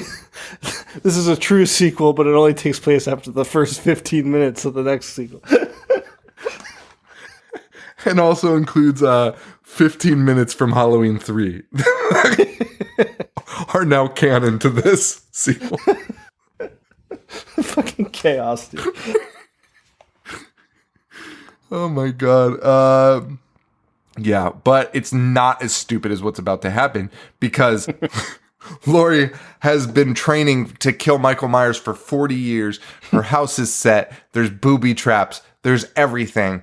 And the first time Michael Myers steps foot on her front porch, he grabs Laurie Strode. And Laurie Strode should be toast in this scene. Fucking good job, Laurie. You've wasted your entire life. Because you had to put your ear to the door. It's fucking insane. Have you ever seen somebody lean so far into the door? And I'm giving her credit by saying she was putting her ear to the door to listen. I don't even think that's what she was doing. I think she was just like, I'm going to stand real close to this fucking door. So I'm ready for him. But she gets out because she fucking somehow shoots his hand off. Dude, right? It gets like blown off. Blows off like 4 fingers. And that's real funny because we watch him like wrap both hands around her neck 4 more times in the next 5 minutes. Oh man. And then she somehow loses track of Michael from I don't know. She's constantly going in and out of that bunker. That just seems like illogical, right? Yeah, like what's the point of building a panic room if you're not going to barricade yourself in there? I've never seen more people go in and out of a bunker in my life. Like they're so willy-nilly about it, and it takes so long for it to open and fucking close. It defeats the purpose. Can you imagine like a World War II bunker just walking in and out of it at will? Oh, well, let me go check to see if the nuke's dropped yet. Oh, yep, they're dropping right now. What the fuck? Oh my god. So Michael is in the house. She just knows this. Oh, because there's blood everywhere. There's a trail of blood. And she's sweeping the house, closing these giant metal doors after she clears each room, which I can't even imagine the amount of money that would cost. But they're like these automatic metal doors that come and lock down. She finally gets to a room where Michael has taken the liberty to set up a bunch of mannequins. Now, if you're going to argue with me that he didn't set them up, there's fucking blood all over him. He touched them all. Even if he didn't set them up, why was he just fucking touching? Yeah, just rubbing his hands all over him. I don't know which one would piss me off more. If he was like, set up all these mannequins, or just it would be the latter. It would be the latter because at least the first one you're like, okay, this guy's out of his mind. But then why are you just touching everything? Oh man, and she looks. She's looking, but she never shoots. Like, you know, she's like just staring at this closet door, and you're expecting him to be behind it. Just fucking shoot. I mean, maybe she's trying to not reveal her location or something. I don't know. It doesn't matter because then Michael pops out from behind a mannequin. 7 foot tall man hiding behind 4 foot mannequin. Fucking insane. Oh god. And Michael throws fight ensues. Michael throws fucking Jamie Lee fucking right out of a balcony. Dude, for somebody that's 57, she could take some lumps. Bro, you throw a 57-year-old anybody out a window, not a woman, not a man, it doesn't matter. 57 years old, you throw them out of a fucking balcony, they're done. That's it. If you throw me off a balcony, I'm fucking done. 35. Yes, second floor balcony out the window. And it's not even about dying. It's just like, you're not getting up, man. Dude, the wind knocked out of you at this age, like it takes a while, dude. Oh my God. Well, while this is all happening, Allison comes to the house and is like, "Hi, Grandma," like walks into the house like nothing's happening. Also, we haven't discussed. She has all this security in place to just get on the premises, as we are shown when the podcasters show up. Like, they have to radio in. Why did Michael just waltz in like it was nothing? Wait, that's actually a really good question, because we see the police officers that are manning it, and they're just at the end of the driveway. Right. I mean, doesn't make sense. Michael just fucking strolls in. So does the granddaughter. Like, why? And why? What's the point of having that security where people have to buzz in if everyone could just walk there? It only stops podcast cars. Honestly, that's pretty understandable. Oh man. Yeah. So, Allison, though, she enters the house and Michael hears her, but she's able to get into the basement before being noticed. Michael, though, I guess, realizes that this kitchen island is a secret door because he rips it off the fucking hinges. And this is the scene where, our gal, what's her name? Judy Greer. Yeah, Karen, the mother, she's down there with her daughter. She's sobbing. She's freaking out. She's like, "I don't know what to do." And then Michael pops his head out like, "Peekaboo." And then she's like, "Gotcha," and shoots him. And we already discussed our feelings about that. But it is absurd because she was actually behaving that way the entire rest of the movie. Where she was terrified, scared, and being like, helpless. So it's really weird for it to all of a sudden kick in this scene rather than, right, at any other point when she was terrified. And that's it. And then fucking Jamie Lee Curtis's face in the background of this scene. Honestly, kind of pissed me off. I'm going to be honest with you. It was kind of okay, but like kind of not, because it's like it's pitch black and her head fucking lights up almost as if it's superimposed there. And what is she? I don't even know what she says. I think she just goes like, "Happy Halloween, Michael." I don't know what she said. And then she hits him with a fucking frying pan and he falls down the stairs. Classic slapstick. The classic struggle to escape. She's like, "Come on up." The guy punched through a police car and had his fingers blown off. Why would a frying pan do him in? A frying pan, like, incapacitates him. Not all the way. They're running up the stairs. Judy Greer's the last one to come up. He gets her foot. He gets her foot. The daughter, Allison, grabs a knife, stabs Michael in the head. And that's when we get the line, "It's not a cage, baby. It's a trap." Listen, I actually like it. I like it. I like the line. I like what happens here. But I do have issues with it. Just like everything else in this. Like, they fucked it up. They fucked everything up. So my thing with this is I kind of dig it. But again, like, they didn't even reference enough that it was like that she was in a cage, right? Or like she was like in a cage. You know what I mean? I know they mentioned it a couple times, but I feel like it should have been like more clear, or that she was more xenophobic instead of like randomly hanging out at the high school. You know what I mean? Like, yeah, right. I don't know, not xenophobic, like agoraphobic, right? That's when they don't leave the house. Yeah. Like, if she was more that way, that would make more sense. The whole, like, it's not a cage, it's a trap.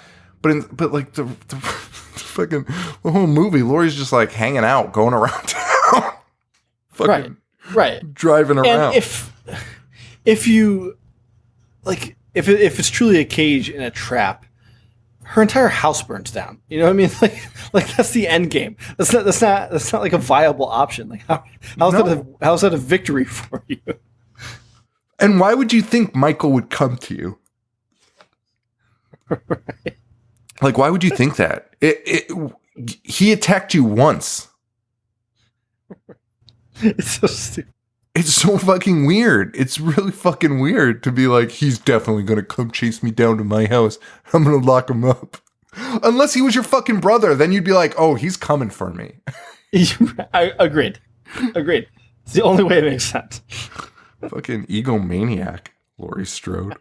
Not everyone fucking loves you, Laurie fucking Strode. Narcissist.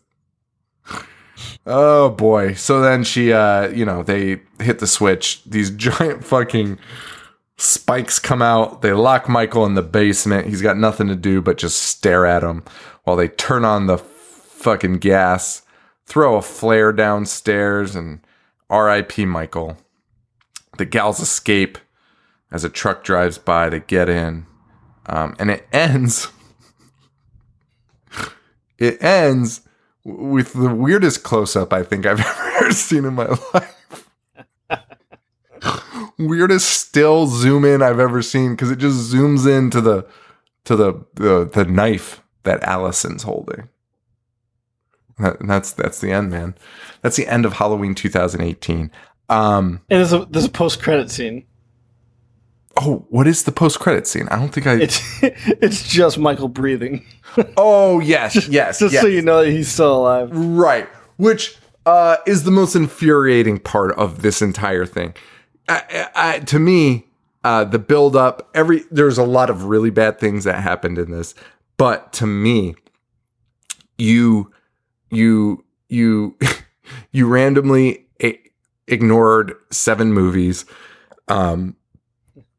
and kind of took a different universe route, right?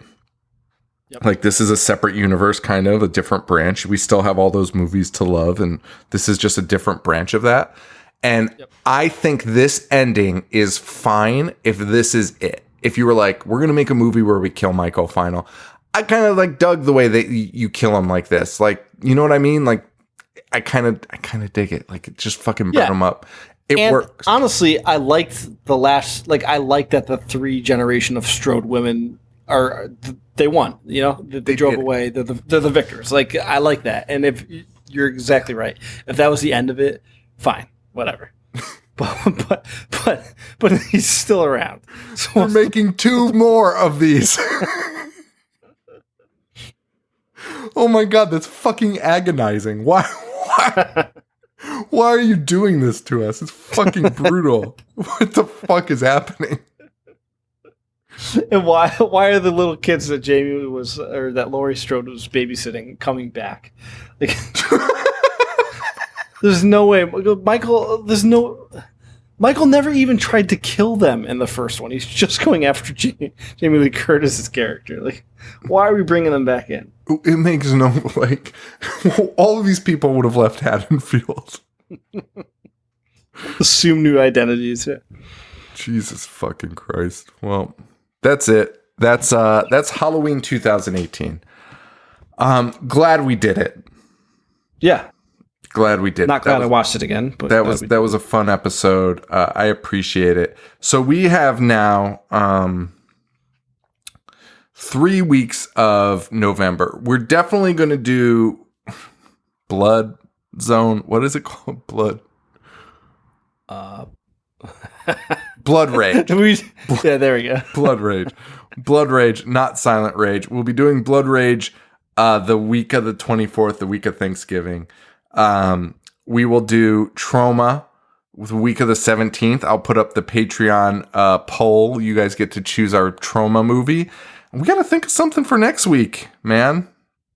Maybe we'll do Trauma for next week. I don't know. Do you have anything on your list that you want to do? Nah, I mean, we should keep it with the theme. I'm down to do Trauma next week. Maybe we'll do Trauma next week. Maybe. And there's not a ton of Thanksgiving stuff, you know? Killer Condom? I mean, do you want to do 2 weeks of Trauma? Is this what you're saying? Yeah, let's do it. All right, so It's so miserable. So one we choose, one is the Patreon choice. Okay. Okay, so do you want to Yeah. do Killer Condom? Should we do a list? I mean, this episode's already 2 fucking hours long. List of trauma films. It's so funny because when we came back in August, we're like, thank God we don't do 2-hour episodes. Haven't gone under 2 hours. Oh my God, it's fucking awful. Let's see. We should not do anything past like 99, I feel like. Oh my God, they have a movie called Dumpster Baby. Let's not do that. No, that's not going to be something we can fucking talk about. I would say Surf Nazis Must Die or Killer Condom. That's my 2 choices. Yeti, a love story. See, the other thing is I want to stick to like true trauma films, right? Not just what they distribute, because it gets a little tricky. They distribute a ton of fucking bullshit. True. Here's a movie called Touch Me in the Morning. Terror Firmer. Oh, I can't even say that name out loud. Yeah, so Killer Condom is only distributed by them. I would still do that one though. Like that one's like in the same vein. Pterodactyl Women from Beverly Hills. Fuck. I don't want to do that at all. I'm really regretting this. I mean, you know what was a movie that I was thinking about doing too is Chopper Chicks in Zombie Town. That's a trauma movie? Yeah. Okay. That sounds great. I'll put that in our Patreon list. But dude, you're right. Me and Joe were joking because like I said I wanted to do some Patreon picks and he's like, yeah, but don't put fucking one of those like romantic comedies by them. And there is 1989 Dialing for Dingbats is a romantic 1989 lighthearted romantic comedy. Did we do Rabid Grannies? Dude, I was literally looking at that. We have not, and I think that should be on our list. All right. Do you want to just do that one? We'll let the other ones vote with it for the other ones. If that's what you want to do, unless you want to definitely do Killer Condoms, I'll do either of those. I love all of these. What are your thoughts? You want to do Killer Condoms? 2 elderly sisters invite their wonderful nieces and nephews to a dinner party in celebration of the sisters' upcoming birthdays. The one nephew who is not invited is the ostracized black sheep of the family, whose devil-worshipping activities have resulted in him being removed from the sisters' inheritance. Let's do Rabid Grannies. That's like just make the movie about rabid grannies. Why do you have to have a devil-worshipping nephew that's been cut out of a will? Do it. We're doing Rabid Grannies. That's it. Rabid Grannies for next week. A Patreon pick for the week after from Trauma. This is a terrible idea. And so thanks, everybody. This time we'll pick some better ones. Frostbiter, Wrath of the Wendigo. Are those Trauma movies? That is. Wrath of the Wendigo? Yeah, Frostbiter, Wrath of the Wendigo. Oh, that's all one title? Yes. Jesus Christ. It was filmed sometime in 1998, but wasn't released until 1996 by Troma. One of the stars is Ron Ashton, who was the guitarist for the Stooges. So it should be good. Did you ever watch the BC Butcher? No. Did you? No, of course not.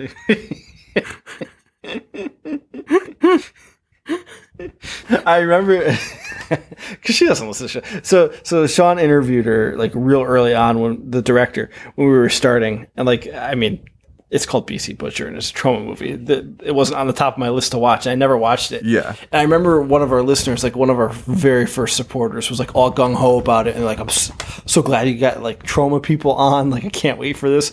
And then the review was like, man, this is really like, I don't want to say anything bad, but this is fucking terrible.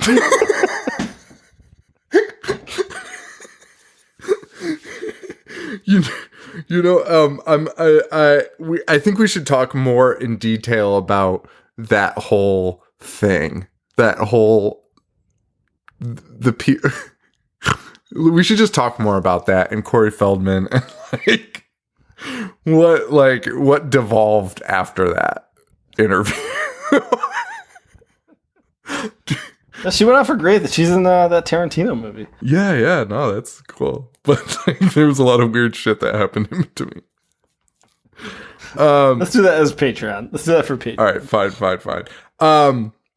One thing I want to say, not that we need anything more to say in this episode, but if you go through all these like fucking shitty trauma movies in their Wikipedias, they're all like, they owe a great deal of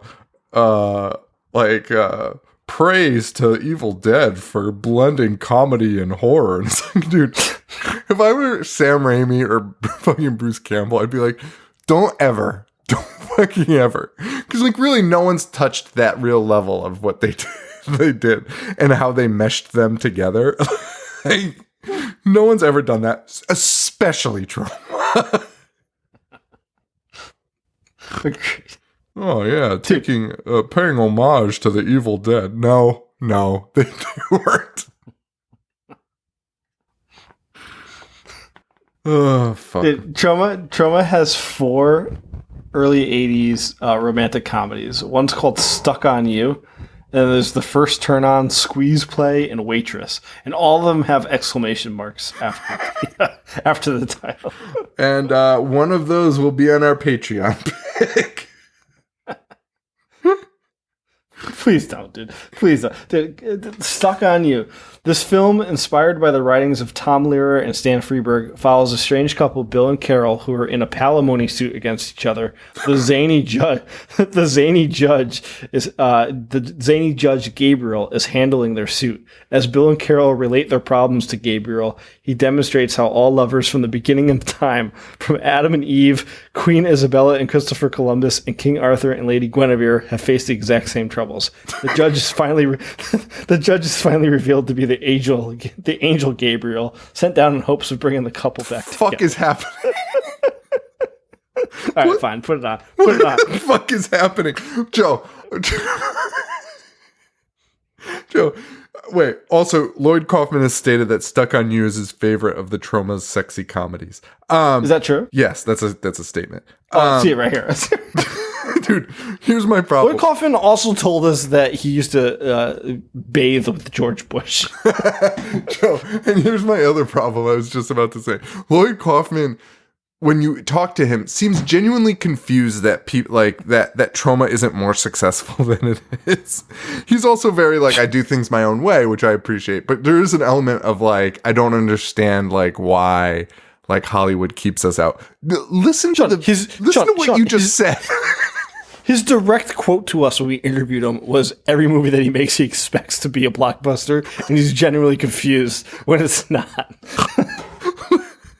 Listen to that plot you just read. I have no idea what you're talking about. The fucking Gabriel comes down.